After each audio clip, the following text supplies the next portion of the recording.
Everybody asking how we doing, say we good. Don't need no one to tell me how to live just like they would. It ain't their business, but they in it, I don't know why. Revolved around my life after I found another. Assalamualaikum warahmatullahi wabarakatuh. Saya Leni Anggraini dengan NPM 033321111006.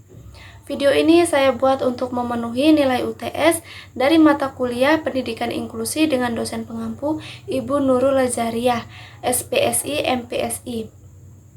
Video yang saya bahas ini tentang menganalisis video yang berjudul Malaikat Kecil, dan yang kedua yaitu sinopsis dari isi film ini, dan yang ketiga yaitu pesan dari saya tentang film ini.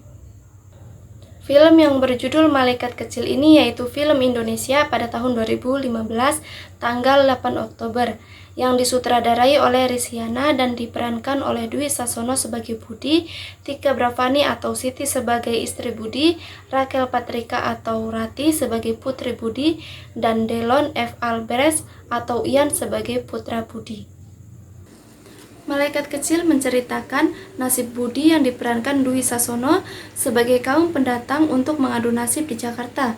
Sebagai seorang kebutuhan khusus, Budi bekerja keras untuk menghidupi istri yang diperankan Tika Bravani serta kedua anaknya yang dimainkan oleh artis cilik Rachel dan Delon atau Rati dan Ian. Penyakit dan keterbatasan fisik yang diderita Budi mengharuskan dia bekerja keras untuk mencukupi kebutuhan keluarga kecilnya. Bukan hanya itu, dia juga berjuang menepati janjinya pada kedua anaknya sebagai hadiah bila mereka mampu menyelesaikan penuh ibadah puasa di bulan Ramadan. Banyak cobaan dan tantangan dialaminya selama memperjuangkan hal tersebut. Tetapi nasib bicara lain.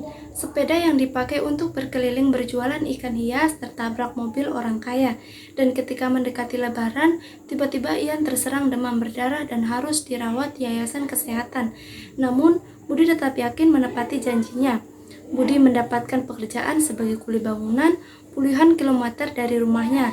Saat kembali ke yayasan kesehatan untuk menjemput istri dan anaknya sekaligus menyelesaikan pembayaran biaya rumah sakit, ternyata istri dan kedua anaknya sudah tidak ada di sana.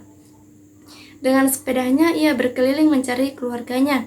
Secara tak sengaja, uang hasil kerja kerasnya pun terjatuh. Budi kehilangan harapan dan berniat untuk bunuh diri. Ia diselamatkan oleh seorang nenek buta yang mau menyeberang jalan. Budi menolong sang nenek dan melupakan rencana bunuh dirinya. Singkat waktu, Budi harus sholat Idul Fitri seorang diri tanpa keluarganya. Namun, ketika setelah sholat, tiba-tiba istri dan anaknya menghampiri Budi. Budi pun seketika langsung menangis bahagia karena bisa bertemu keluarga tercintanya. Dan Budi pun menepati janjinya memberikan baju pink bunga-bunga dan baju bergambar ikan untuk kedua anaknya sebagai hadiah karena sudah berpuasa sebulan full. Pesan dari saya yaitu orang yang hidup dalam kemewahan harus bisa mensyukuri nikmat yang diberikan, karena masih banyak di luar sana yang masih hidup keterbatasan meskipun tidak mampu secara ekonomi namun mampu memberikan kebahagiaan bagi keluarga. Baik, itulah video dari saya. Lebih dan kurangnya saya mohon maaf. Wassalamualaikum warahmatullahi wabarakatuh.